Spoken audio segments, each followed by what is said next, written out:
sa pag-aresto ni Presidente Rodrigo Duterte. Inilunsad ko ang investigasyon sa Senado at nadiskubre na maraming irregularidad, maraming labag sa batas ang ginawa nila. Hindi na ako makasama sa kaya itong tapang paninindigan at tunay na pakikisama ang dadalhin ko sa Senado sa bawat sandali na nandun ako. Dala ko ang lahat ng mga katangian hango dito sa Maynila, higit sa lahat sa distrito sa East. Tuwang-tuwa po ko na makapiling kayo dahil alam po ninyo, alam natin ng lahat na nagkagulo at naghati-hati ang sambayanan nung nakaraang mga linggo sa pag-aresto ni Presidente Rodrigo Duterte. Inilunsad ko ang investigasyon sa Senado at nadiskubre na maraming irregularidad, maraming labag sa batas ang ginawa nila. Hindi na ako makasama sa alyansa ng administrasyon at inasahan ko na ako ay mangangampanyang mag-isa, bahay-bahay, tao-tao, kamay-kamay. Ngunit hinakap ako ng tropang Yormes Choice. Maraming salamat sa Maynila, sa ating minamahal na Yorme.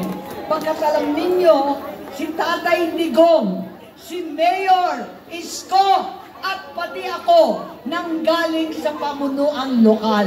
Matindi naming tenga sa pagdinig sa kalam ng sikmura kesa sa bardagulan ng politika. Matindi ang aming malalakas na boses sa pagtanggol ng mahihina kesa sa pag-umbugan laban-laban sa politikang walang kwenta. Kaya asahan po ninyo, para sa lahat ng mga solo nanay. Sino rito ang mga solo mommies and daddies? Napakarami po ng mga solo mommy and daddy. Natay, tanay, lahat sakop nila. Meron na tayong Magna Carta na may mga diskwento, pero bigyan natin ng sustento ang solo nanay. Pagkawawa naman ang ating mga solo nanay, hirap na sa datong, todo kayod sa hanap buhay. Hirap na sa panahon, takbo-takbo sa trabaho hanggang sa anak, di malaman saan pupunta. Higit sa lahat, hirap sa love life at walang mga jowa. Kaya naman, ang hirap talaga. Sino naman dito ang senior citizen na? Sa mga minamahal namin lolo at lola, meron na tayong social pension sa pinakamahihirap, 60 years old and above, para bumili ng gamot, bumili ng pagkain at lahat ng kinakailangan. Palawakin pa natin to para sa lahat ng seniors, sa PWD, at higit sa lahat, yung mga solo mommy natin. Ngayon, ang Expanded Centenarians Act, pinalawak ko na, hindi na lamang yung 100 years old, pagkat iilan lang yun, kundi lahat ng nararapat na matatanda, 80 years old, 85, 90, 95, tatanggap ng 10,000 pesos sa birthday nila.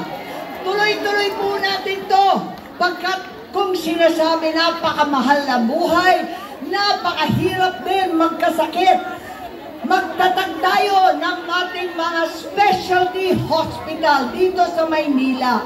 Hindi lamang yung Philippine Heart Center na nag-iisa, Kidney Center, Lung Center, Children's Center, bigyan natin ng zero balance na hospital, specialty hospital, world class para sa lungsod ng Maynila. At kung talagang mahal mabuhay, masakit magkasakit, lalong luho na mamatay. Naging batas na ang libreng libing. Kawawa naman ang ating mga kababayan. Umiiyak na, namatayan na, namomroblema ba kung paano babayaran ang libing. Lahat ito ay deserve natin. Deserve natin bisyo. Deserve natin ang payak at simple nating mga pangarap na magkaroon ng tahanan, magkaroon ng sapat na pagkain, magkaroon ng mga anak na nagtapos.